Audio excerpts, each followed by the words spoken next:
ਵਾਹਿਗੁਰੂ ਜੀ ਕਾ ਖਾਲਸਾ, ਵਾਹਿਗੁਰੂ ਜੀ ਕੀ ਫਤਿਹ।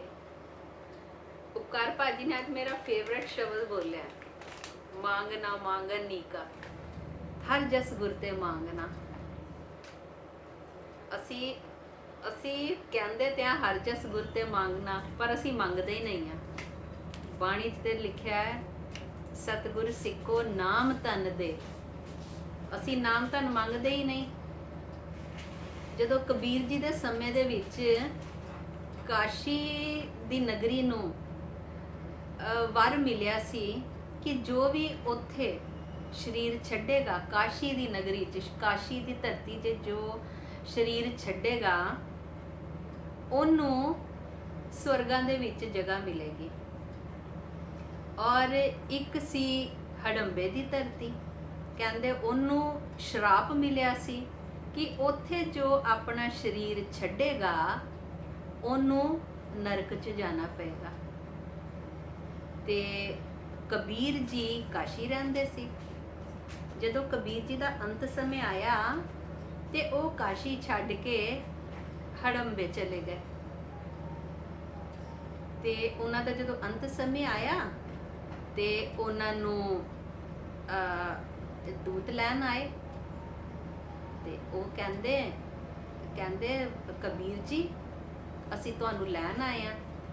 ਕਬੀਰ ਜੀ ਕਹਿੰਦੇ ਨੇ ਉਹ ਤੇ ਹੜੰਬੇ ਦੀ ਧਰਤੀ ਤੇ ਸੀ, ਜਿਹਨੂੰ ਕਿ ਸ਼ਰਾਪ ਮਿਲਿਆ ਸੀ ਜੋ ਵੀ ਉੱਥੇ ਸਰੀਰ ਛੱਡੇਗਾ ਤੇ ਨਰਕਾਂ 'ਚ ਜਾਏਗਾ। ਤੇ ਫਿਰ ਉਹਨਾਂ ਨੂੰ ਦੇਵਦੂਤ ਲੈਣ ਆਏ ਸੀ ਤੇ ਉਹ ਕਹਿੰਦੇ ਨਹੀਂ, ਮੈਂ ਨਹੀਂ ਜਾਵਾਂਗਾ ਜਦੋਂ ਤੱਕ ਮੈਨੂੰ ਜੰਮ ਨਹੀਂ ਲੈਣ ਆਣਗੇ। ਉਹ ਕਹਿੰਦੇ ਜੀ ਤੁਹਾਨੂੰ ਕਿਉਂ ਜੰਮ ਲੈਣ ਆਣਗੇ, ਤੁਸੀਂ ਤੇ ਭਗਤੀ ਕੀਤੀ ਹੈ, ਤੁਸੀਂ ਤੇ ਨਾਮ ਜਪਿਆ, ਬਾਣੀ ਪੜ੍ਹੀ ਹੈ। ਤੇ ਉਹ ਕਹਿੰਦੇ ਨਹੀਂ, ਇੱਥੇ ਤੇ ਸ਼ਰਾਪ ਮਿਲਿਆ ਤੇ ਇੱਥੇ ਹੁੰਦੀ ਅਗਰ ਤੁਸੀਂ ਮੈਨੂੰ ਲੈ ਕੇ ਜਾਣਾ ਹੈ ਤੇ ਮੈਨੂੰ ਜੰਮ ਲੈਣ ਆਣ ਤਾਂ ਹੀ ਮੈਂ ਜਾਵਾਂਗਾ। ਉਹ ਨਹੀਂ ਗਏ, ਚਲੇ ਗਏ ਵਾਪਸ। ਦੇਵਦੂਤ ਵਾਪਸ ਚਲੇ ਗਏ। ਉੱਥੇ ਜਾ ਕੇ ਉੱਤੇ ਪ੍ਰਭੂ ਨੂੰ ਕਹਿੰਦੇ ਨੇ, ਪਰਮਾਤਮਾ ਨੂੰ ਕਹਿੰਦੇ ਨੇ ਕਿ ਉਹ ਤੇ ਨਹੀਂ ਆਏ। ਉਹ ਫਿਰ ਭੇਜਦੇ ਨੇ, ਫਿਰ ਕਹਿੰਦੇ ਕਬੀਰ ਜੀ ਤੁਸੀਂ ਸਾਡੇ ਨਾਲ ਚੱਲੋ। ਕਹਿੰਦੇ ਮੈਂ ਨਹੀਂ ਜਾਵਾਂਗਾ ਜਦੋਂ ਤੱਕ ਮੈਨੂੰ ਜੰਮ ਲੈਣ ਨਹੀਂ ਆਣਗੇ। ਇੱਕ ਵਾਰੀ ਉਹਨਾਂ ਨੂੰ ਮੋੜ ਦਿੰਦੇ ਨੇ, 2 ਵਾਰੀ ਮੋੜ ਦਿੰਦੇ ਨੇ, 3 ਵਾਰੀ ਮੋੜ ਦਿੰਦੇ ਨੇ, 4 ਵਾਰੀ ਮੋੜ ਦਿੰਦੇ ਨੇ। ਫਿਰ ਪ੍ਰਭੂ ਆਪ ਆਉਂਦੇ ਨੇ, ਕਹਿੰਦੇ ਨੇ ਕਿ ਤੁਸੀਂ ਕਿਉਂ ਨਹੀਂ ਨਾਲ ਚੱਲਦੇ। ਕਹਿੰਦੇ ਪ੍ਰਭੂ ਤੁਹਾਡਾ ਹੀ ਸ਼ਰਾਪ ਹੈ ਕਿ ਜੋ ਇੱਥੇ ਛੱਡੇਗਾ ਆਪਣਾ ਸਰੀਰ ਉਹਨੂੰ ਤੇ ਜੰਮ ਲੈਣ ਆਣਗੇ, ਤੇ ਫਿਰ ਮੈਂ ਦੇਵਦੂਤਾਂ ਦੇ ਨਾਲ ਕਿਉਂ ਆਵਾਂ। ਉਹ ਕਹਿੰਦੇ ਪਰ ਤੁਸੀਂ ਨਾਮ ਬਾਣੀ ਪੜ੍ਹੀ ਹੈ, ਤੁਸੀਂ ਤੇ ਸਿਮਰਨ ਕੀਤਾ ਤੇ ਤੁਹਾਨੂੰ ਜੰਮ ਥੋੜੀ ਲੈਣ ਆਣਗੇ। ਤੇ ਉਹ ਕਹਿੰਦੇ ਤੁਸੀਂ ਜਦ ਸ਼ਰਾਪ ਦਿੱਤਾ ਪ੍ਰਭੂ ਐਦਾਂ, ਤੇ ਫਿਰ ਕੋਈ ਇੱਥੇ ਨਾਮ ਨਹੀਂ ਜਪੇਗਾ। ਕਹਿੰਦੇ ਕਿਉਂ ਨਾਮ ਨਹੀਂ ਜਪੇਗਾ। ਕਹਿੰਦੇ ਜੋ ਕਾਸ਼ੀ ਨੂੰ ਤੁਸੀਂ ਵਰ ਦਿੱਤਾ ਹੈ ਕਿ ਜੋ ਉੱਥੇ ਸਰੀਰ ਛੱਡੇਗਾ ਉਹਨੂੰ ਤੇ ਸਵਰਗ ਪ੍ਰਾਪਤ ਹੋਣਗੇ, ਤੇ ਜੋ ਕਾਸ਼ੀ ਦੇ ਰਹਿਣ ਵਾਲੇ ਲੋਕੀ ਨੇ ਉਹ ਤੇ ਨਾਮ ਸਿਮਰਨ ਕਰਨਗੇ ਨਹੀਂ, ਉਹ ਤੇ ਪ੍ਰਭੂ ਤੁਹਾਨੂੰ ਤੇ ਯਾਦ ਕਰਨਗੇ ਨਹੀਂ। ਕਿਉਂ? ਕਿਉਂਕਿ ਉੱਥੇ ਤੇ ਵਰ ਮਿਲਿਆ ਹੈ ਤੇ ਇਸ ਵਰ ਕਰਕੇ ਕੋਈ ਵੀ ਉੱਥੇ ਨਾਮ ਨਹੀਂ ਜਪੇਗਾ, ਕਿਉਂਕਿ ਬਿਨਾਂ ਨਾਮ ਜਪੇ ਹੀ ਉਹ ਕਹਿਣਗੇ ਸਾਨੂੰ ਤੇ ਸਵਰਗ ਪ੍ਰਾਪਤ ਹੋਣਾ। ਤੇ ਪ੍ਰਭੂ ਤੁਸੀਂ ਜੋ ਇੱਥੇ ਸ਼ਰਾਪ ਦਿੱਤਾ ਹੈ ਇੱਥੇ ਵੀ ਕੋਈ ਤੁਹਾਨੂੰ ਯਾਦ ਨਹੀਂ ਕਰੇਗਾ। ਪ੍ਰਭੂ ਕਹਿੰਦੇ ਕਿਉਂ ਯਾਦ ਨਹੀਂ ਕਰੇਗਾ। ਕਹਿੰਦੇ ਇੱਥੇ ਵੀ ਤੁਹਾਡਾ ਸਿਮਰਨ ਕੋਈ ਨਹੀਂ ਕਰੇਗਾ, ਕਿਉਂਕਿ ਇੱਥੇ ਸ਼ਰਾਪ ਮਿਲਿਆ ਹੈ ਤੇ ਸਾਰੇ ਮਨੁੱਖ ਸੋਚਣਗੇ ਕਿ ਮੇਰੇ ਨਾਮ ਬਾਣੀ ਪੜਨ ਦਾ, ਮੇਰਾ ਸਿਮਰਨ ਕਰਨ ਦਾ ਨਾਮ ਕੀ ਫਾਇਦਾ ਜੋ ਕਿ ਮੈਂ ਜਾਣਾ ਹੀ ਨਰਕਾਂ ਦੇ ਵਿੱਚ ਹੈ। ਤੇ ਪ੍ਰਭੂ ਇੱਥੇ ਵੀ ਤੁਹਾਨੂੰ ਕੋਈ ਤੁਹਾਡਾ ਸਿਮਰਨ ਨਹੀਂ ਕਰੇਗਾ, ਇੱਥੇ ਵੀ ਤੁਹਾਡੀ ਬੰਦਗੀ ਕੋਈ ਨਹੀਂ ਕਰੇਗਾ। ਜਦ ਪ੍ਰਭੂ ਪੁੱਛਦੇ ਨੇ ਉਹ ਸੋਚਾਂ 'ਚ ਪੈ ਜਾਂਦੇ ਨੇ। ਕਹਿੰਦੇ ਫਿਰ ਕੀ ਕਰਨਾ ਚਾਹੀਦਾ। ਤੇ ਕਬੀਰ ਜੀ ਕਹਿੰਦੇ ਨੇ ਕਿ ਪ੍ਰਭੂ ਇਹ ਤੁਸੀਂ ਮਨੁੱਖ ਦੇ ਉੱਤੇ ਛੱਡ ਦਿਓ, ਜੋ ਜਿਸ ਤਰ੍ਹਾਂ ਦਾ ਕਰਮ ਕਰੇਗਾ ਉਹਨੂੰ ਉਸ ਤਰ੍ਹਾਂ ਦੀ ਫਲ ਪ੍ਰਾਪਤੀ ਹੋਏਗੀ। ਜੋ ਤੁਹਾਡਾ ਨਾਮ ਸਿਮਰਨ ਕਰੇਗਾ ਉਹਨੂੰ ਉਸ ਤਰ੍ਹਾਂ ਦਾ ਫਲ ਮਿਲੇਗਾ, ਜੋ ਤੁਹਾਨੂੰ ਵਿਸਰ ਜਾਏਗਾ ਉਹਨੂੰ ਉਸ ਤਰ੍ਹਾਂ ਦਾ ਫਲ ਮਿਲੇਗਾ। ਤੇ ਸੰਗਤ ਜੀ ਅਸੀਂ ਬਾਬਾ ਜੀ ਨੂੰ ਭੁੱਲ ਜਾਂਦੇ ਹਾਂ, ਅਸੀਂ ਉਹਨਾਂ ਨੂੰ ਭੁੱਲ ਜਾਂਦੇ ਹਾਂ। ਅਸੀਂ ਇਹ ਵੀ ਭੁੱਲ ਜਾਂਦੇ ਹਾਂ ਕਿ ਸਾਨੂੰ ਇੱਥੇ ਅਸੀਂ ਕੀ ਕਰਨ ਆਏ ਸੀ ਔਰ ਅਸੀਂ ਕੀ ਕਰਦੇ ਪਏ ਹਾਂ। ਤੇ ਸੰਗਤ ਜੀ, ਅੱਜ ਦਾ ਸ਼ਬਦ ਹੈ, ਸੁਣ ਨਾ ਪਿਆਰੇ ਇੱਕ ਬੇਨਤੀ ਮੇਰੀ। ਅਸੀਂ ਰੋਜ਼ ਬਾਬਾ ਜੀ ਦੇ ਅੱਗੇ ਬੇਨਤੀ ਕਰਦੇ ਹਾਂ, ਅਸੀਂ ਬਾਬਾ ਜੀ ਦੇ ਅੱਗੇ ਅਰਦਾਸ ਕਰਦੇ ਹਾਂ ਕਿ ਸਾਨੂੰ ਨਾਮ ਧਨ ਦਿਓ, ਸਾਨੂੰ ਆਪਣੇ ਚਰਨੀ ਜੋੜੋ, ਸਾਨੂੰ ਇੰਨੀ ਸਮਰੱਥਾ ਬਖਸ਼ੋ ਕਿ ਜੋ ਤੁਹਾਡਾ ਭਾਣਾ ਹੈ ਅਸੀਂ ਉਹਦੇ ਵਿੱਚ ਰਹਿ ਸਕੀਏ, ਤੁਹਾਡਾ ਭਾਣਾ ਅਸੀਂ ਮੰਨ ਸਕੀਏ। ਪਰ ਅਸੀਂ ਮੰਨਦੇ ਨਹੀਂ ਹਾਂ। ਤੇ ਜਦੋਂ ਅਸੀਂ ਪ੍ਰਭੂ ਦੇ ਅੱਗੇ ਬੇਨਤੀ ਕਰਦੇ ਹਾਂ, ਅਰਦਾਸ ਕਰਦੇ ਹਾਂ, ਅਸੀਂ ਇੱਦਾਂ ਅਰਦਾਸ ਕਰਦੇ ਹਾਂ ਕਿ ਜਿਸ ਤਰ੍ਹਾਂ ਅਸੀਂ ਪ੍ਰਭੂ ਦੇ ਨਾਲ ਅਸੀਂ ਵਪਾਰ ਕਰ ਰਹੇ ਹਾਂ। ਬਾਬਾ ਜੀ ਤੁਸੀਂ ਮੇਰਾ ਇਹ ਕੰਮ ਕਰ ਦਿਓ, ਮੈਂ ਇੰਨਾ ਪਾਠ ਕਰਾਂਗੀ। ਬਾਬਾ ਜੀ ਤੁਸੀਂ ਮੇਰਾ ਇਹ ਕੰਮ ਕਰ ਦਿਓ ਤੇ ਮੈਂ ਇੰਨਾ ਪ੍ਰਸ਼ਾਦ ਚੜਾਵਾਂਗੀ। ਤੇ ਇਹ ਜਦੋਂ ਵਪਾਰ ਆ ਜਾਂਦਾ ਹੈ, ਇਹ ਫਿਰ ਵਪਾਰ ਹੋ ਜਾਂਦਾ। ਇਹਦੇ 'ਚ ਸਾਡਾ ਪ੍ਰਭੂ ਨੂੰ ਯਾਦ ਕੀਤਾ ਜਾਂ ਸਾਡਾ ਪਾਠ ਕੀਤਾ ਸਾਡਾ ਵਿਅਰਥ ਚਲਾ ਜਾਂਦਾ ਹੈ। ਤੇ ਜਦੋਂ ਵੀ ਅਸੀਂ ਸਤਿਗੁਰੂ ਦੇ ਅੱਗੇ ਬੇਨਤੀ ਕਰਦੇ ਹਾਂ ਕਿ ਪਰਮਾਤਮਾ, ਕਿ ਬਾਬਾ ਜੀ ਤੁਸੀਂ ਸਾਨੂੰ ਆਪਣੇ ਚਰਨੀ ਲਗਾਓ, ਤੇ ਅਗਰ ਅਸੀਂ ਨਿਸਵਾਰਥ ਹੋ ਕੇ, ਅਸੀਂ ਬਿਨਾਂ ਕੁਝ ਸ਼ਰਤ ਰੱਖੇ, ਸਿਰਫ ਪ੍ਰਭੂ ਪ੍ਰਾਪਤੀ ਵਾਸਤੇ, ਹਾਲਾਂਕਿ ਪ੍ਰਭੂ ਪ੍ਰਾਪਤੀ ਵੀ ਸਾਡਾ ਇੱਕ ਲੋਭ ਹੋ ਜਾਂਦਾ ਹੈ ਕਿ ਅਸੀਂ ਪ੍ਰਭੂ ਨੂੰ ਪ੍ਰਾਪਤ ਕਰਨਾ ਹੈ। ਅਸੀਂ ਇਹਦੇ ਵਿੱਚ ਵੀ ਸਾਡਾ ਸਵਾਰਥ ਆ ਜਾਂਦਾ ਕਿ ਅਸੀਂ ਵਾਹਿਗੁਰੂ ਦੀ ਪ੍ਰਾਪਤੀ ਵਾਸਤੇ, ਅਸੀਂ ਮੁਕਤੀ ਵਾਸਤੇ ਅਸੀਂ ਨਾਮ ਬਾਣੀ ਪੜ੍ਹਨੀ ਹੈ। ਪਰ ਅਸੀਂ ਅਗਰ ਪਰਮਾਤਮਾ ਦੇ ਹਵਾਲੇ ਅਸੀਂ ਅਗਰ ਆਪਣੇ ਆਪ ਨੂੰ ਸੌਂਪ ਦਈਏ ਤੇ ਫਿਰ ਸਾਡਾ ਪਾਰ ਉਤਾਰਾ ਫੇਰ ਹੀ ਹੈ। ਫਿਰ ਪਹਿਲਾਂ ਸਾਨੂੰ ਸੋਚਣਾ ਚਾਹੀਦਾ ਹੈ ਕਿ ਜੋ ਵਾਹਿਗੁਰੂ ਸਾਡੇ ਵਾਸਤੇ ਕਰਨਗੇ ਉਹਦੇ ਵਿੱਚ ਹੀ ਸਾਡੀ ਭਲਾਈ ਹੈ। ਜੋ ਸੁੱਖ ਦੇਣਗੇ ਉਹਦੇ 'ਚ ਵੀ ਸਾਡੀ ਭਲਾਈ, ਜੇ ਦੁੱਖ ਦੇਣ ਤੇ ਉਹਦੇ ਵਿੱਚ ਵੀ ਸਾਡੀ ਭਲਾਈ। ਤੇ ਸੁਣ ਨਾ ਪਿਆਰੇ ਇੱਕ ਬੇਨਤੀ ਮੇਰੀ, ਤੂੰ ਨਿਜ ਘਰ ਵਸੇੜਾ, ਨਿਜ ਘਰ ਵਸੇੜਾ। ਜਦੋਂ ਅਸੀਂ ਇੱਥੇ ਜਨਮ ਲੈਂਦੇ ਹਾਂ ਤੇ ਅਸੀਂ ਪ੍ਰਭੂ ਦੀ ਜੋਤ, ਅਸੀਂ ਵਾਹਿਗੁਰੂ ਆਪਣੀ ਜੋਤ ਰੱਖ ਕੇ ਤਾਂ ਸਾਨੂੰ ਇਹ ਜਨਮ ਮਿਲਦਾ ਹੈ। ਜਿਸ ਤਰ੍ਹਾਂ ਕਿ ਬਾਣੀ 'ਚ ਵੀ ਲਿਖਿਆ ਹੈ ਕਿ ਇਹ ਸਰੀਰਾ ਮੇਰਿਆ ਹਰ ਤੁਮ ਮੈਂ ਜੋਤ ਰੱਖੀ ਤਾਂ ਤੂੰ ਜਗ ਮੈਂ ਆਇਆ। ਤੇ ਇਹਦੇ 'ਚ ਕੀ ਹੈ ਕਿ ਪਰਮਾਤਮਾ ਦੀ ਜੋਤ ਸਾਡੇ ਅੰਦਰ ਹੁੰਦੀ ਹੈ, ਉਹ ਆਪਣੀ ਜੋਤ ਸਾਡੇ ਅੰਦਰ ਰੱਖ ਕੇ ਸਾਨੂੰ ਇੱਥੇ ਭੇਜਦੇ ਨੇ।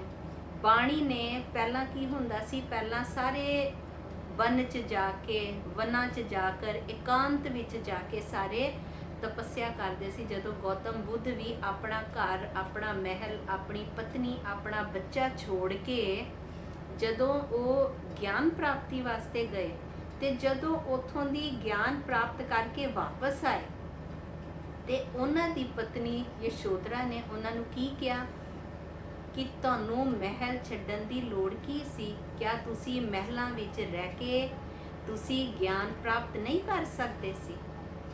ਤੇ ਉਦੋਂ ਜਦੋਂ ਉਹਨਾਂ ਨੂੰ ਗਿਆਨ ਪ੍ਰਾਪਤ ਹੋ ਗਿਆ ਫਿਰ ਉਹਨਾਂ ਨੇ ਕਿਹਾ ਕਿ ਬਿਲਕੁਲ ਕਰ ਸਕਦਾ ਸੀ।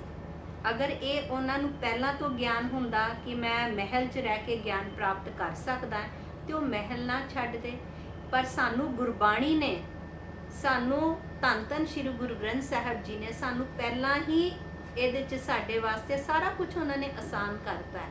ਉਹਨਾਂ ਨੇ ਸਭ ਕੁਝ ਬਾਣੀ 'ਚ ਲਿਖਤਾ ਹੈ ਕਿ ਬਾਹਰ ਜਾ ਕੇ, ਬਾਹਰ ਬਨਾਂ 'ਚ ਜਾ ਕੇ ਤਪੱਸਿਆ ਕਰਕੇ ਉਹ ਗਿਆਨ ਪ੍ਰਾਪਤੀ ਨਹੀਂ ਹੋ ਸਕਦੀ। ਜੋ ਤੁਸੀਂ ਬੈਠ ਕੇ, ਤੁਸੀਂ ਆਪਣੇ ਅੰਦਰ ਧਿਆਨ ਲਗਾ ਕੇ ਵਾਹਿਗੁਰੂ ਨੂੰ ਆਪਣੇ ਅੰਦਰ ਖੋਜ ਕੇ ਤੁਸੀਂ ਉਹ ਗਿਆਨ ਪ੍ਰਾਪਤ ਕਰ ਸਕਦੇ ਹੋ। ਬੰਦੇ ਦਿਲ ਖੋਜ ਹਰ ਰੋਜ਼, ਉਹ ਕਹਿੰਦੇ ਨੇ ਤੂੰ ਆਪਣਾ ਦਿਲ ਰੋਜ਼ ਖੋਜੇਗਾ ਤੇ ਤੈਨੂੰ ਗਿਆਨ ਦੀ ਪ੍ਰਾਪਤੀ ਉੱਥੋਂ ਹੀ ਹੋ ਜਾਏਗੀ। ਸਾਨੂੰ ਤੇ ਸ਼ਬਦ ਰੂਪ ਸਾਨੂੰ ਗੁਰੂ ਬਾਬਾ ਜੀ ਸਾਨੂੰ ਦੇ ਕੇ ਗਏ ਨੇ ਕਿ ਅਸੀਂ ਸਿਰਫ ਇਹਨਾਂ ਦੇ ਲੜ ਲੱਗੀਏ ਔਰ ਅਸੀਂ ਆਪਣਾ ਜਨਮ ਸਫਲਾ ਕਰੀਏ। ਤੇ ਤੂੰ ਨਿਜ ਘਰ ਵਸੇੜਾ ਹੋਂ ਰੁਲ ਭਸਮੈ ਟੇਰੀ। ਇੱਥੇ ਸਾਨੂੰ ਬਾਬਾ ਜੀ ਕੀ ਕਹਿੰਦੇ ਨੇ ਕਿ ਜੇ ਉਹ ਸਾਡੇ ਅੰਦਰ ਹੀ ਵਸੇ ਹੋਏ ਨੇ ਔਰ ਸਾਡੇ ਅੰਦਰ ਦੇ ਜਿਹੜੇ ਵਿਕਾਰ ਨੇ ਉਹਨਾਂ 'ਚ ਅਸੀਂ ਫਸ ਕੇ ਅਸੀਂ ਆਪਣਾ ਜਿਹੜਾ ਜਨਮ ਹੈ ਉਹ ਕੀ ਕਰ ਲੈਂਦੇ ਆ, ਭਸਮ ਕਰ ਲੈਂਦੇ ਆ, ਅਸੀਂ ਸੁਆਹ ਕਰ ਲੈਂਦੇ ਆ। ਤੇ ਉਹ ਕਿਹੜੇ ਵਿਕਾਰ ਨੇ? ਇਹ ਸੰਸਾਰਿਕ ਵਿਕਾਰ ਜਿਹੜੇ ਬਾਣੀ 'ਚ ਸਾਰਿਆਂ ਨਾਲੋਂ ਵੱਡੇ ਲਿਖੇ ਹੋਏ ਨੇ, ਜਿਹੜੇ 5 ਵਿਕਾਰ ਜਿਹੜੇ ਹੁਣੇ ਸ਼ਬਦ ਵਿੱਚ ਵੀ ਆਏ ਸੀ ਕਿ ਅਗਰ ਛੱਡਣਾ ਹੈ ਤੇ ਉਹ ਛੱਡੋ। ਤੇ ਅਸੀਂ ਕਿੰਨੀਆਂ ਸਾਖੀਆਂ ਦੇਖੀਆਂ ਸੀ ਕਿ ਕ੍ਰੋਧ ਦੇ ਉੱਤੇ, ਲੋਭ ਦੇ ਉੱਤੇ। ਤੇ ਇੱਕ ਵਾਰੀ ਕੀ ਹੁੰਦਾ ਹੈ, ਗੁਰੂ ਨਾਨਕ ਪਾਤਸ਼ਾਹ ਜਦੋਂ ਸਤਨਾਮ ਦਾ ਉਪਦੇਸ਼ ਦਿੰਦੇ ਇੱਕ ਪਿੰਡ ਦੇ ਬਾਹਰ ਜਾਂਦੇ ਨੇ। ਤੇ ਉੱਥੇ ਪਿੰਡ ਦੇ ਬਾਹਰ ਜਦੋਂ ਪਹੁੰਚਦੇ ਨੇ ਤੇ ਉੱਥੇ ਕੀ ਦੇਖਦੇ ਨੇ ਕਿ ਇੱਕ ਬੁੱਢਾ ਆਪਣੇ ਖੇਤ ਬੈਲ ਦੇ ਨਾਲ ਜੋਤ ਰਿਹਾ ਔਰ ਬਹੁਤ ਗੁੱਸੇ 'ਚ ਹੈ, ਕਲਪ ਰਿਹਾ। ਹਾਲਾਂਕਿ ਉਹਦੇ 4 ਪੁੱਤਰ ਹੁੰਦੇ ਨੇ, ਚਾਰੋਂ ਪੁੱਤਰਾਂ ਨੂੰ ਗੁੱਸੇ ਹੋ ਰਿਹਾ ਹੁੰਦਾ ਹੈ, ਤੂੰ ਇਹ ਨਹੀਂ ਕਰਦਾ, ਤੂੰ ਉੱਠ ਇਹ ਕੰਮ ਕਰ, ਤੂੰ ਉੱਠ ਇਹ ਕੰਮ ਕਰ। ਕਲਪੀ ਜਾ ਰਿਹਾ ਔਰ ਆਪਣੇ ਹੱਲ ਵਾਹੀ ਜਾ ਰਿਹਾ।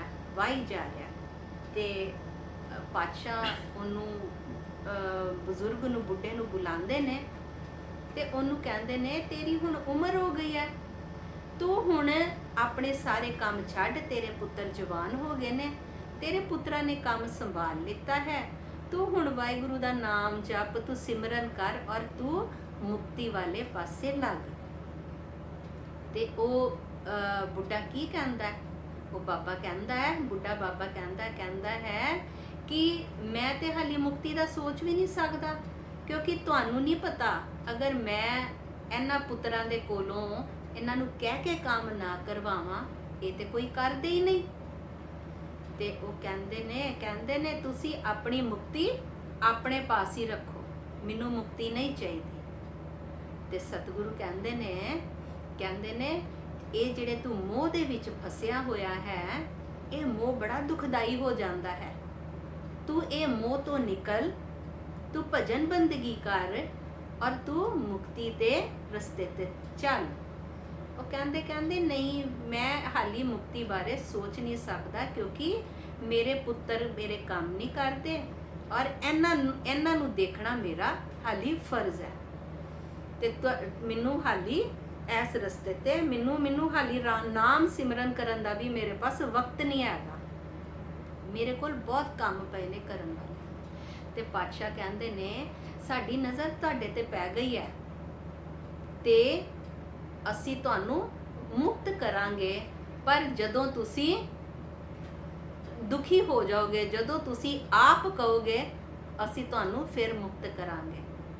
ਤੇ ਪਾਤਸ਼ਾਹ ਇੰਨਾ ਕਹਿ ਕੇ ਚਲੇ ਜਾਂਦੇ ਨੇ। ਤੇ ਉਹ ਪਿੱਛੋਂ ਬੁੱਢਾ ਬਿਮਾਰ ਪੈ ਜਾਂਦਾ। ਬਿਮਾਰ ਪੈ ਕੇ ਜਦੋਂ ਅੰਤ ਸਮੇਂ ਆਂਦਾ ਹੈ ਤੇ ਉਹ ਅੰਤ ਸਮੇਂ 'ਚ ਸੋਚਦਾ, ਕਹਿੰਦਾ ਮੇਰਾ ਤੇ ਬੈਲ ਵੀ ਬੜਾ ਬਿਰਧ ਹੋ ਗਿਆ, ਉਹ ਬੈਲ ਦਾ ਕੀ ਕਰਨਗੇ, ਪੁੱਤਰ ਮੇਰੇ ਤੇ ਕੰਮ ਕੁਝ ਕਰਦੇ ਨਹੀਂ, ਉਹ ਤੇ ਇਹ ਚੀਜ਼ਾਂ ਬਾਰੇ ਸੋਚਦੇ ਨਹੀਂ ਹੈ। ਤੇ ਉਹਦਾ ਧਿਆਨ ਆਪਣੇ ਬੁੱਢੇ ਬੈਲ ਵੱਲ ਚਲਾ ਜਾਂਦਾ। ਉਹਦੇ ਘਰ ਦੇ ਵਿੱਚ ਇੱਕ ਗਾਂ ਸੂਣ ਵਾਲੀ ਹੁੰਦੀ ਹੈ ਤੇ ਉਹਦੀ ਜਿਹੜੀ ਮੋਹ ਦੀ ਬਿਰਤੀ ਹੁੰਦੀ ਹੈ, ਉਹਦੀ ਵਜ੍ਹਾ ਦੇ ਨਾਲ ਉਹ ਜਦੋਂ ਆਪਣਾ ਸਰੀਰ ਛੱਡਦਾ ਹੈ ਤੇ ਉਹਦੇ ਵਿੱਚ ਗਾਂ ਦੇ ਵਿੱਚ ਪ੍ਰਵੇਸ਼ ਕਰਕੇ ਉਸੇ ਘਰ ਵਿੱਚ ਪੈਦਾ ਹੋ ਜਾਂਦਾ ਹੈ, ਬੈਲ ਬਣ ਕੇ ਵੱਡਾ ਹੁੰਦਾ ਹੈ। ਉਹ ਜਦੋਂ ਵੱਡਾ ਹੋ ਜਾਂਦਾ ਹੈ ਬੈਲ, ਤੇ ਉਹਦੇ ਪੁੱਤਰ ਬੈਲ ਨੂੰ ਆਪਣੀ ਜ਼ਰੂਰਤ ਅਨੁਸਾਰ ਉਹਨੂੰ ਆਪਣੇ ਖੇਤ ਵਿੱਚ ਲਗਾ ਲੈਂਦੇ ਨੇ ਪਰ ਕੰਮ ਕਰਨਾ ਸ਼ੁਰੂ ਕਰ ਦਿੰਦੇ ਨੇ। ਪਾਤਸ਼ਾਹ ਆਉਂਦੇ ਨੇ। ਪਾਤਸ਼ਾਹ ਜਦੋਂ ਆਉਂਦੇ ਨੇ ਤੇ ਉਹਨਾਂ ਦੇ ਜੋ ਉਹ ਜਿਹੜੇ ਪੁੱਤਰ ਹੁੰਦੇ ਨੇ, ਉਹ ਸੰਤ ਸਰੂਪ ਜਾਣ ਕੇ ਪਾਤਸ਼ਾਹ ਨੂੰ ਨਮਸਕਾਰ ਕਰਦੇ ਨੇ, ਮੱਥਾ ਟੇਕਦੇ ਨੇ ਤੇ ਉਹਨਾਂ ਦੀ ਆਵ ਭਗਤ ਕਰਦੇ ਨੇ। ਤੇ ਪਾਤਸ਼ਾਹ ਪੁੱਛਦੇ ਨੇ, ਕਹਿੰਦੇ ਨੇ ਤੁਹਾਡਾ ਇੱਕ ਬੁੱਢਾ ਬਾਬਾ ਸੀ, ਉਹ ਨਜ਼ਰ ਨਹੀਂ ਆ ਰਿਹਾ, ਉਹ ਕਿੱਥੇ ਹੈ? ਤੇ ਪੁੱਤਰ ਜਵਾਬ ਦਿੰਦੇ ਨੇ, ਕਹਿੰਦੇ ਨੇ ਉਹਨਾਂ ਨੂੰ ਤੇ 4 ਸਾਲ ਹੋਏ, ਉਹ ਸਰੀਰ ਛੱਡ ਗਏ ਨੇ। ਤੇ ਪਾਤਸ਼ਾਹ ਅੰਤਰ ਧਿਆਨ ਹੋ ਕੇ ਦੇਖਦੇ ਨੇ ਕਿ ਉਹ ਕਿੱਥੇ ਹੈ। ਉਹ ਦੇਖਦੇ ਨੇ ਕਿ ਇਹ ਤੇ ਬੈਲ ਬਣ ਗਿਆ। ਉਹ ਬੈਲ ਪਾਸ ਜਾਂਦੇ ਨੇ, ਕਹਿੰਦੇ ਨੇ ਤੂੰ ਬੈਲ ਪਾ ਬਣ ਕੇ ਦੁੱਖ ਪਾ ਰਿਹਾ, ਕਹੇ ਤੇ ਅਸੀਂ ਤੈਨੂੰ ਮੁਕਤ ਕਰ ਦਈਏ। ਤੇ ਉਹ ਬੈਲ ਕੀ ਕਹਿੰਦਾ ਹੈ, ਮੋਹ 'ਚ ਫਸਿਆ ਹੁੰਦਾ ਹੈ। ਉਹ ਕਹਿੰਦਾ ਨਹੀਂ, ਮੈਂ ਜੇ ਹੁਣ ਮਰ ਗਿਆ ਤੇ ਮੇਰੇ ਤੇ ਸਿਰਫ 500 ਰੁਪਏ ਮਿਲਨੇ ਨੇ, ਤੇ ਪੁੱਤਰਾਂ ਨੂੰ 500 ਰੁਪਏ ਹੋਰ ਆਪਣੇ ਕੋਲੋਂ ਪਾਣੇ ਪੈਣਗੇ। ਨਵਾਂ ਬੈਲ ਖਰੀਦਣ ਵਾਸਤੇ 1000 ਰੁਪਏ ਦਾ ਨਵਾਂ ਬੈਲ ਆਂਦਾ ਹੈ। ਮੇਰੇ ਪੁੱਤਰ ਤੇ ਕਰਜ਼ੇ ਵਿੱਚ ਆ ਜਾਣਗੇ ਤੇ ਉਹ ਕਰਜ਼ਾ ਉਤਾਰ ਨਹੀਂ ਪਾਣਗੇ, ਤੇ ਇਸ ਲਈ ਮੈਨੂੰ ਹਾਲੀ ਮੁਕਤੀ ਨਹੀਂ ਚਾਹੀਦੀ। ਤੇ ਪਾਤਸ਼ਾਹ ਕਹਿੰਦੇ ਠੀਕ ਹੈ, ਚਲੇ ਜਾਂਦੇ ਨੇ। ਬੈਲ ਆਪਣੀ ਉਮਰ ਭੋਗ ਕੇ, ਜਦੋਂ ਉਹਦੀ ਉਮਰ ਹੋ ਜਾਂਦੀ ਹੈ, ਉਮਰ ਭੋਗ ਕੇ ਉਹਦੀ ਸੁਰਤੀ ਆਪਣੇ ਪਰਿਵਾਰ 'ਚ ਹੀ ਹੁੰਦੀ ਹੈ ਕਿ ਮੇਰੇ ਬੱਚੇ ਕੀ ਕਰਨਗੇ। ਤੇ ਉਹ ਜਦੋਂ ਉਹਦਾ ਸਰੀਰ ਛੱਡ ਦਿੰਦਾ ਹੈ ਬੈਲ, ਜਦੋਂ ਆਪਣੀ ਉਮਰ ਭੋਗ ਕੇ, ਤੇ ਉਹਦੀ ਫਿਰ ਕਿਹਦੇ 'ਚ ਉਹਦਾ ਜਨਮ ਹੁੰਦਾ ਹੈ, ਉਹ ਕੁੱਤਾ ਬਣ ਜਾਂਦਾ। ਕੁੱਤੇ ਦੀ ਜੂਨ 'ਚ ਪੈ ਕੇ ਉਸੇ ਆਪਣੇ ਘਰ ਦੇ ਪਿੱਛੇ ਭੌਂਕਣਾ ਸ਼ੁਰੂ ਕਰ ਦਿੰਦਾ ਹੈ। ਤੇ ਪਾਤਸ਼ਾਹ ਆਉਂਦੇ ਨੇ। ਪਾਤਸ਼ਾਹ ਜਦੋਂ ਦੇਖਦੇ ਨੇ ਤੇ ਉਹਨੂੰ ਪੁੱਛਦੇ ਨੇ, ਕਹਿੰਦੇ ਕਿਉਂ ਭਾਈ, ਕਿਸ ਤਰ੍ਹਾਂ ਦੁੱਖ ਭੋਗ ਰਿਹਾ? ਕਹਿੰਦੇ ਨਹੀਂ ਪਾਤਸ਼ਾਹ, ਮੈਂ ਦੁੱਖ ਨਹੀਂ ਭੋਗ ਰਿਹਾ, ਮੈਂ ਤੇ ਆਪਣੇ ਘਰ ਦੀ ਰਖਵਾਲੀ ਕਰ ਰਿਹਾ। ਸਾਰੀ ਰਾਤ ਘਰ ਦੀ ਰਖਵਾਲੀ ਕਰਦਾ ਹੈ, ਭੌਂਕਦਾ ਹੈ, ਤੇ ਸਾਰੀ ਰਾਤ ਮੈਂ ਘਰ ਦੀ ਰਖਵਾਲੀ ਕਰਦਾ। ਪਾਤਸ਼ਾਹ ਕਹਿੰਦੇ ਕਹੇ ਤੇ ਅਸੀਂ ਤੈਨੂੰ ਮੁਕਤੀ ਦੇ ਦਈਏ? ਕਹਿੰਦਾ ਨਹੀਂ ਪਾਤਸ਼ਾਹ, ਨਹੀਂ, ਹਾਲੀ ਮੈਨੂੰ ਮੁਕਤੀ ਨਹੀਂ ਚਾਹੀਦੀ। ਇੰਨੀਆਂ ਚੋਰੀਆਂ ਹੋ ਰਹੀਆਂ ਨੇ, ਮੇਰੇ ਤੇ ਸਾਰੇ ਪੁੱਤਰ ਬੜੇ ਬੇਪਰਵਾਹ ਨੇ। ਮੇਰੀ ਨੂੰਹਾਂ ਪੁੱਤਰ ਇਹ ਤੇ ਰਾਤੀ ਚੱਦਰ ਤਾਣ ਕੇ ਬੇਫਿਕਰ ਹੋ ਕੇ ਸੋ ਜਾਂਦੇ ਨੇ ਪਾਤਸ਼ਾਹ, ਇਹ ਤੇ ਘਰ ਲੁਟਾ ਦੇਣਗੇ। ਇੰਨੀਆਂ ਚੋਰੀਆਂ ਹੁੰਦੀਆਂ ਹੈ, ਮੈਂ ਤੇ ਘਰ ਦੇ ਬਾਹਰ ਬੈਠ ਕੇ ਸਾਰੀ ਰਾਤ ਭੌਂਕਦਾ ਹੈ, ਤੇ ਮੇਰੇ ਭੌਂਕਣ ਦੇ ਨਾਲ ਕੋਈ ਚੋਰ ਘਰ ਦੇ ਨੇੜੇ ਨਹੀਂ ਆਂਦਾ, ਤੇ ਮੇਰਾ ਘਰ ਉਸ ਕਰਕੇ ਬਚ ਜਾਂਦਾ ਹੈ। ਜੇ ਮੈਂ ਮੁਕਤੀ ਪਾ ਲਈ, ਮੇਰਾ ਤੇ ਘਰ ਇਹਨਾਂ ਨੇ ਤੇ ਆਪਣਾ ਘਰ ਲੁਟਾ ਦੇਣਾ। ਪਾਤਸ਼ਾਹ ਕਹਿੰਦੇ ਠੀਕ ਹੈ ਭਾਈ, ਤੇਰੀ ਮਰਜ਼ੀ। ਪਾਤਸ਼ਾਹ ਚਲੇ ਜਾਂਦੇ ਨੇ। ਕੁੱਤੇ ਦੀ ਜੂਨ ਭੋਗ ਕੇ ਮੋਹ ਦਾ ਫਸਿਆ ਹੋਇਆ ਬੁੱਢਾ ਆਪਣੀ ਜੂਨ ਭੋਗ ਕੇ ਤੇ ਫਿਰ ਜਨਮ ਕਿਹਦੇ ਚ ਲੈਂਦਾ ਹੈ ਉਹ, ਕਿਉਂਕਿ ਉਹਨਾਂ ਨੇ ਘਰਦਿਆਂ ਨੇ ਕੀ ਕੀਤਾ ਹੁੰਦਾ, ਚੋਰੀਆਂ ਉਚਾਰੀਆਂ ਬੜੀਆਂ ਹੁੰਦੀਆਂ ਨੇ, ਤੇ ਜੋ ਆਪਣਾ ਧਨ ਜੋ ਇਹ ਉਹਨਾਂ ਦੀ ਘਰ ਦੀ ਰੱਖਿਆ ਕਰਨ ਵਾਸਤੇ ਇਹ ਸਾਰੀ ਰਾਤ ਪਹਿਰਾ ਦਿੰਦਾ ਹੈ, ਤੇ ਧਨ ਉਹਨਾਂ ਨੇ ਆਪਣੇ ਇੱਕ ਘਰ ਦੇ ਵਿੱਚ ਇੱਕ ਪਾਸੇ ਇੱਕ ਕੋਨੇ 'ਚ ਗੱਡਿਆ ਹੁੰਦਾ ਹੈ। ਤੇ ਇਹ ਬੁੱਢਾ ਆਪਣੀ ਜੂਨ ਭੋਗ ਕੇ ਇਹ ਬਣ ਜਾਂਦਾ ਹੈ ਸੱਪ ਦੀ ਜੂਨ। ਸੱਪ ਦੀ ਜੂਨ ਬਣ ਕੇ ਉਹ ਤੇ ਘਰ 'ਚ ਫਿਰ ਰਖਵਾਲੀ ਕਰਨ ਲੱਗ ਪੈਂਦਾ। ਸਮੇਂ ਬੀਤਦਾ ਜਾਂਦਾ, ਨੂੰਹਾਂ ਦੇ ਅੱਗੇ ਬੱਚੇ ਹੋ ਜਾਂਦੇ ਨੇ, ਤੇ ਇੱਕ ਦਿਨ ਕੀ ਹੁੰਦਾ ਹੈ ਕਿ ਸਾਰੇ ਜਾਣੇ ਕੋਈ ਕਿਸੇ ਕੰਮ ਲਈ, ਕੋਈ ਕਿਸੇ ਕੰਮ ਲਈ, ਪੁੱਤਰ ਗਏ ਹੁੰਦੇ ਆਪਣੇ ਖੇਤਾਂ 'ਚ, ਕੋਈ ਗਿਆ ਹੁੰਦਾ ਪੱਠੇ ਲੈਣ ਵਾਸਤੇ, ਨੂੰਹਾਂ ਗਈਆਂ ਹੁੰਦੀਆਂ ਖੇਤ ਵਿੱਚ ਕਪਾਹ ਤੋੜਨ ਵਾਸਤੇ, ਤੇ ਐਸੇ ਸਭ ਆਪਣੇ ਕੰਮਾਂ ਕਾਰਾਂ 'ਚ ਬਿਜ਼ੀ ਹੁੰਦੇ ਨੇ। ਤੇ ਇੱਕ ਘਰ ਦਾ ਗੋਦੀ ਦਾ ਬੱਚਾ ਛੋਟਾ ਉਹਨਾਂ ਨੇ ਪਾਲਣੇ 'ਚ ਪਾਇਆ ਹੁੰਦਾ ਹੈ, ਤੇ ਬੱਚਾ ਅਚਾਨਕ ਰੋਂਦਾ ਹੈ, ਤੇ ਜਦੋਂ ਰੋਂਦਾ ਹੈ ਘਰ 'ਚ ਕੋਈ ਨਹੀਂ ਹੁੰਦਾ, ਤੇ ਇਹ ਜੋ ਬੁੱਢਾ ਹੁੰਦਾ ਹੈ ਸੱਪ ਬਣਿਆ, ਉਹ ਭੁੱਲ ਜਾਂਦਾ ਕਿ ਉਹ ਸੱਪ ਬਣਿਆ ਹੋਇਆ। ਉਹ ਕਹਿੰਦਾ ਬੱਚਾ ਰੋ ਰਿਹਾ ਹੈ, ਸਾਰੇ ਕਿੰਨੇ ਬੇਪਰਵਾਹ ਨੇ, ਕੋਈ ਦੇਖ ਨਹੀਂ ਰਿਹਾ ਕਿ ਇਕੱਲਾ ਬੱਚਾ ਰੋ ਰਿਹਾ ਹੈ, ਔਰ ਉਹ ਬੱਚੇ ਦੀ ਤਰਫ ਜਾਣਾ ਸ਼ੁਰੂ ਕਰ ਦਿੰਦਾ ਹੈ। ਭੁੱਲ ਜਾਂਦਾ ਹੈ ਕਿ ਉਹ ਸੱਪ ਬਣਿਆ ਹੋਇਆ ਹੈ, ਉਹ ਵਿਸ਼ੈਲਾ ਹੈ, ਬੱਚੇ ਨੂੰ ਨੁਕਸਾਨ ਪਹੁੰਚ ਸਕਦਾ ਹੈ। ਇਹ ਸਭ ਭੁੱਲ ਕੇ ਉਹ ਆਪਣੇ ਮੋਹ ਦਾ ਫਸਿਆ ਹੋਇਆ ਬੱਚੇ ਵੱਲ ਤੁਰ ਪੈਂਦਾ ਹੈ। ਤੇ ਇਸ ਤੋਂ ਪਹਿਲਾਂ ਕਿ ਉਹ ਬੱਚੇ ਤੱਕ ਪਹੁੰਚਦਾ, ਇੱਕ ਪੁੱਤਰ ਆ ਜਾਂਦਾ ਹੈ। ਪੁੱਤਰ ਆਂਦਾ ਹੈ, ਸੱਪ ਨੂੰ ਦੇਖਦੇ ਹੀ ਸੱਪ ਨੂੰ ਮਾਰ ਦਿੰਦਾ ਹੈ, ਮਰ ਜਾਂਦਾ ਹੈ ਸੱਪ। ਮਰ ਕੇ ਪਰ ਸੁਰਤੀ ਤੇ ਉਹਦੀ ਘਰ 'ਚ ਹੀ ਹੁੰਦੀ ਹੈ ਨਾ, ਸੁਰਤੀ ਹਾਲੀ ਉਹਨੇ ਹਾਲੀ ਮੁਕਤੀ ਬਾਰੇ ਸੋਚਿਆ ਨਹੀਂ, ਹਾਲੀ ਉਹ ਫਸਿਆ ਹੋਇਆ ਮੋਹ ਦੇ ਵਿੱਚ। ਤੇ ਫਿਰ ਕੀ ਬਣ ਜਾਂਦਾ ਹੈ ਫਿਰ ਉਹ ਉਸ ਤੋਂ ਵੀ ਨੀਵਾਂ ਇੱਕ ਗੰਦੀ ਨਾਲੀ ਦਾ ਕੀੜਾ ਬਣ ਕੇ ਉਸੇ ਘਰ ਦੀ ਗੰਦੀ ਨਾਲੀ ਦੇ ਵਿੱਚ ਜਨਮ ਲੈ ਲੈਂਦਾ। ਸਤਿਗੁਰੂ ਆਂਦੇ ਨੇ, ਦੇਖਦੇ ਨੇ, ਆਪਣੀ ਦਿਵਯ ਦ੍ਰਿਸ਼ਟੀ ਦੇ ਨਾਲ ਦੇਖਦੇ ਨੇ ਕਿ ਉਹ ਬੁੱਢੇ ਦਾ ਹੁਣ ਕੀ ਹਾਲ ਹੈ। ਉਹ ਦੇਖਦੇ ਨੇ ਕਿ ਗੰਦੀ ਨਾਲੀ ਦੇ ਵਿੱਚ ਉਹ ਕੀੜਾ ਰਹਿ ਰਿਹਾ, ਤੇ ਉਹਨੂੰ ਪੁੱਛਦੇ ਨੇ, ਕਹਿੰਦੇ ਭਾਈ ਹੋਰ ਦੁੱਖ ਭੋਗਣਾ ਹੈ? ਉਹ ਫਿਰ ਫੜਫੜਾਉਣ ਲੱਗ ਪੈਂਦਾ, ਕਹਿੰਦਾ ਪਾਤਸ਼ਾਹ ਮੈਂ ਬਹੁਤ ਦੁੱਖ ਭੋਗਿਆ, ਹੁਣ ਤੁਸੀਂ ਮੈਨੂੰ ਮੁਕਤ ਕਰ ਦਿਓ। ਤੇ ਪਾਤਸ਼ਾਹ ਮਰਦਾਨੇ ਜੀ ਨੂੰ ਕਹਿੰਦੇ ਨੇ, ਮਰਦਾਨਿਆ ਉਹ ਕੀੜੇ ਨੂੰ ਕੱਢ। ਤੇ ਮਰਦਾਨਾ ਜੀ ਕਹਿੰਦੇ ਨੇ ਕਿ ਪਾਤਸ਼ਾਹ ਉਹ ਕੀੜੇ ਨਾਲ ਤੁਹਾਨੂੰ ਕੀ ਕੰਮ ਹੈ, ਕਿਉਂ ਤੁਸੀਂ ਮੇਰਾ ਹੱਥ ਗੰਦੀ ਨਾਲੀ 'ਚ ਪਵਾ ਰਹੇ ਹੋ? ਤੇ ਪਾਤਸ਼ਾਹ ਕਹਿੰਦੇ ਆ, ਮਰਦਾਨਿਆ ਡਰ ਨਾ, ਹੱਥ ਤੇ ਧੋਤੇ ਵੀ ਜਾਣਗੇ, ਤਨ ਤੇ ਫਿਰ ਸਾਫ਼ ਹੋ ਜਾਏਗਾ, ਤੇ ਉਹ ਤੁਸੀਂ ਕੀੜੇ ਨੂੰ ਕੱਢੋ, ਕਿਉਂਕਿ ਉਹਨਾਂ ਦਾ ਨਾਲ ਸਾਡਾ ਪੁਰਾਣਾ ਸੰਬੰਧ ਹੈ। ਤੇ ਮਰਦਾਨਾ ਜੀ ਕੀੜੇ ਨੂੰ ਕੱਢਦੇ ਨੇ, ਤੇ ਪਾਤਸ਼ਾਹ ਦੇ ਅੱਗੇ ਫਿਰ ਕੀੜਾ ਬੇਨਤੀ ਕਰਦਾ ਹੈ ਕਿ ਪਾਤਸ਼ਾਹ ਮੈਂ ਬਹੁਤ ਦੁੱਖ ਭੋਗ ਚੁੱਕਿਆ ਹੈ, ਮੈਨੂੰ ਹੁਣ ਮੇਰੇ ਤੇ ਇੰਨੀ ਕਿਰਪਾ ਕਰੋ, ਮੈਨੂੰ ਹੁਣ ਮੁਕਤੀ ਦਿਓ। ਤੇ ਪਾਤਸ਼ਾਹ ਕੀੜੇ ਨੂੰ ਫਿਰ ਆਪਣੇ ਹੱਥ 'ਚ ਲੈਂਦੇ ਨੇ, ਹਥੇਲੀ ਤੇ ਲੈਂਦੇ ਨੇ, ਸਤਨਾਮ ਵਾਹਿਗੁਰੂ ਕਹਿੰਦੇ ਨੇ, ਔਰ ਫਿਰ ਉਹਨੂੰ ਪਾਣੀ ਦੇ ਛਿੱਟੇ ਮਾਰਦੇ ਨੇ, ਉਹਦੇ ਉੱਤੇ ਪਾਣੀ ਦੇ ਛਿੱਟੇ ਪਾਉਂਦੇ ਨੇ, ਔਰ ਉਹਨੂੰ ਮੁਕਤ ਕਰਦੇ ਨੇ। ਜਦੋਂ ਉਹ ਮੁਕਤ ਹੋ ਜਾਂਦਾ ਹੈ ਬੁੱਢਾ, ਤੇ ਉਹ ਜਦੋਂ ਉੱਪਰ ਜਾਂਦਾ ਹੈ, ਜਦੋਂ ਉਹਦੀ ਆਤਮਾ ਛੱਡ ਕੇ ਜਾਂਦੀ ਹੈ, ਤੇ ਉਹਦਾ ਪਰਿਵਾਰ ਉਹਨੂੰ ਦੇਖ ਸਕਦਾ ਹੈ। ਤੇ ਉਹ ਕੀ ਕਹਿੰਦਾ ਆਪਣੇ ਪਰਿਵਾਰ ਨੂੰ? ਕਹਿੰਦਾ ਮੈਂ ਤੁਹਾਡੇ ਮੋਹ ਵਿੱਚ ਫਸ ਕੇ, ਪਹਿਲਾਂ ਬੈਲ, ਫਿਰ ਕੁੱਤਾ, ਫਿਰ ਸੱਪ, ਫਿਰ ਮੈਂ ਕੀੜੇ ਦੀ ਜੂਨ ਪੈ ਕੇ ਮੈਂ ਬਹੁਤ ਦੁੱਖ ਭੋਗਿਆ, ਤੇ ਤੁਸੀਂ ਮੋਹ 'ਚ ਨਾ ਫਸਿਓ।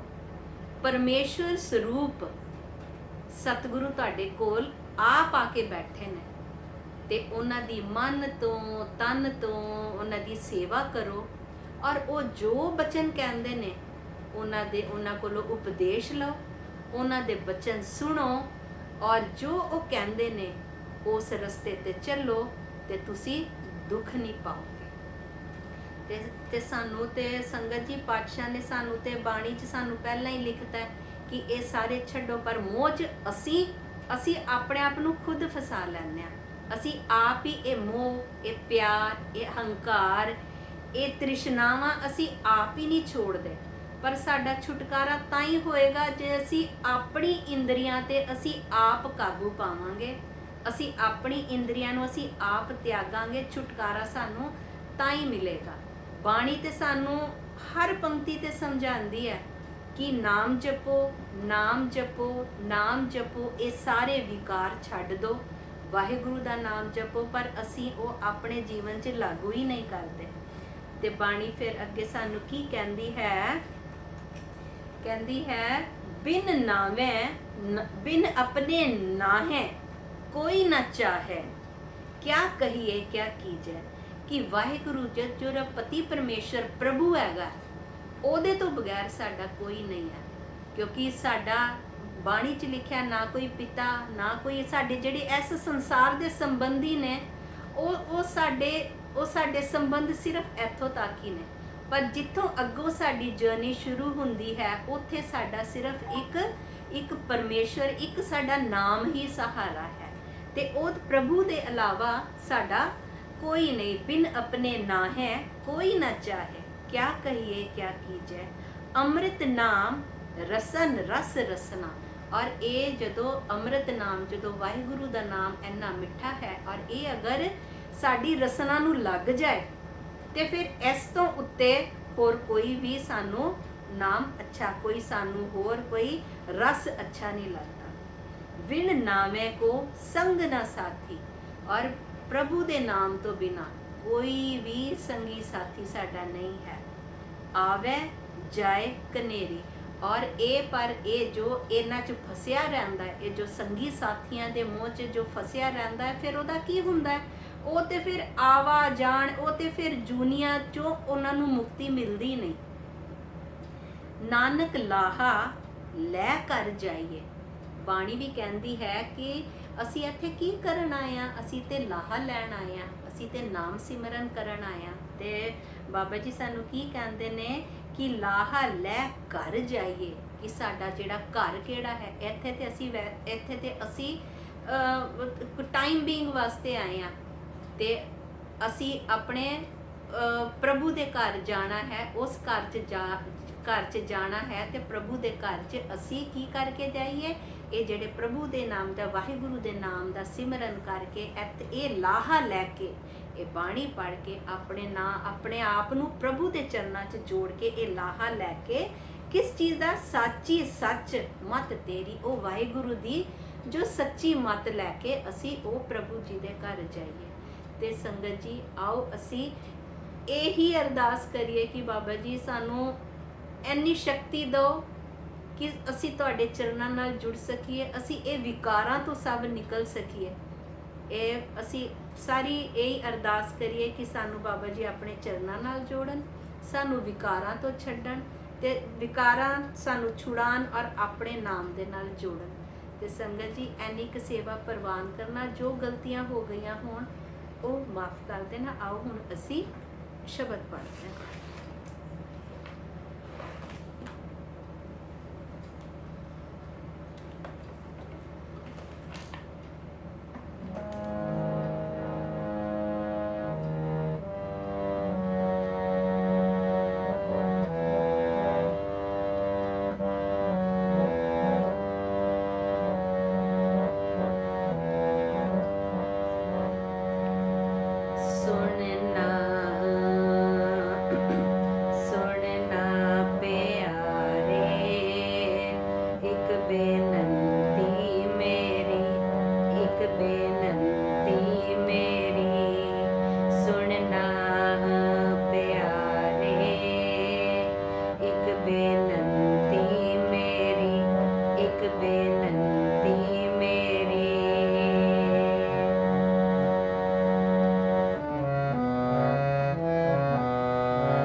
कहिए क्या कीजिए।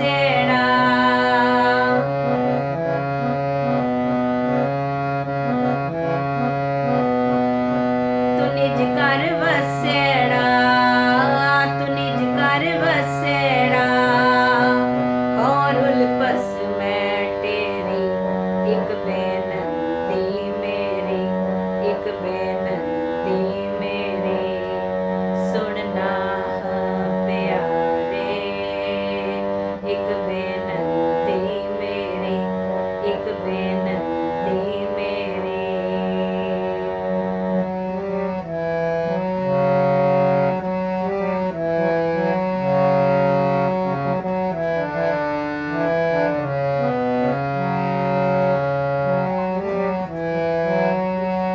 ਵੀਣ ਨਾਵੇ ਕੁਸੰਗ ਨ ਸਾਥੀ,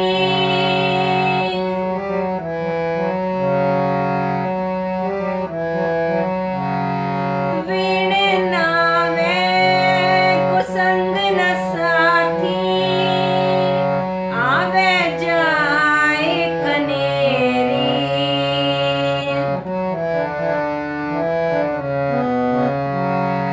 ਆਵੇ ਜਾਏ ਕਨੇਰੀ, ਨਾਨਕ ਲਾਹਾ ਲੈ ਕਰ ਜਾਈਏ,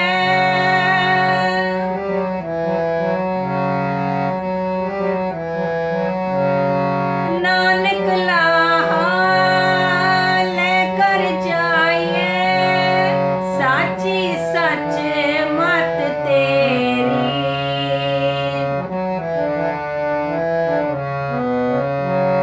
ਸਾਚੀ ਸੱਚ ਮਤ ਤੇਰੀ, ਤੂੰ ਨਿਜ ਘਰ ਵਸੇੜਾ, ਤੂੰ ਨਿਜ ਘਰ ਵਸੇੜਾ,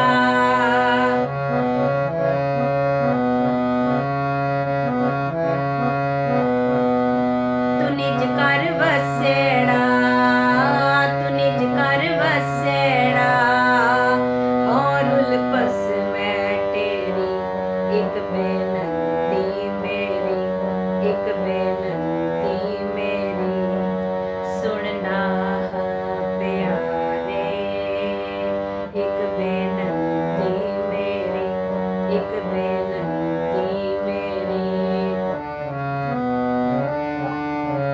ਇੱਕ ਬੇਨਤੀ ਮੇਰੀ, ਇੱਕ ਬੇਨਤੀ ਮੇਰੀ,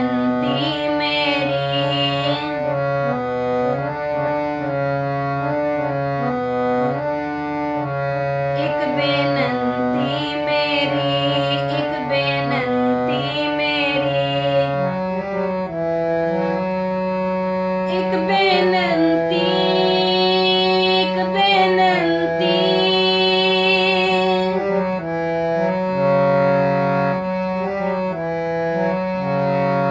ਇੱਕ ਬੇਨਤੀ, ਇੱਕ ਬੇਨਤੀ,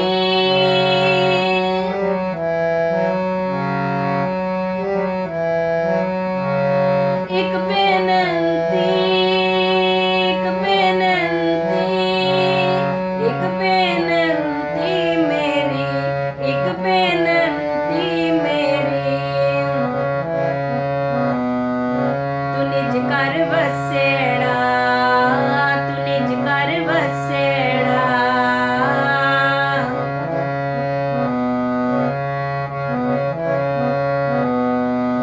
ਤੂੰ ਨਿਜ ਘਰ ਵਸੇੜਾ, ਤੂੰ ਨਿਜ ਘਰ ਵਸੇੜਾ, ਔਰ ਉਲਪਸ ਮੈਂ ਤੇਰੀ, ਇੱਕ ਬੇਨਤੀ ਮੇਰੀ, ਇੱਕ ਬੇਨਤੀ ਮੇਰੀ, ਸੁਣਨਾ ਪਿਆਰੇ, ਇੱਕ ਬੇਨਤੀ ਮੇਰੀ, ਇੱਕ ਬੇਨਤੀ ਮੇਰੀ, ਸੁਣਨਾ ਪਿਆਰੇ, ਇੱਕ ਬੇਨਤੀ ਮੇਰੀ, ਇੱਕ ਬੇਨਤੀ ਮੇਰੀ, ਇੱਕ ਬੇਨਤੀ ਮੇਰੀ, ਇੱਕ ਬੇਨਤੀ ਮੇਰੀ। ਵਾਹਿਗੁਰੂ।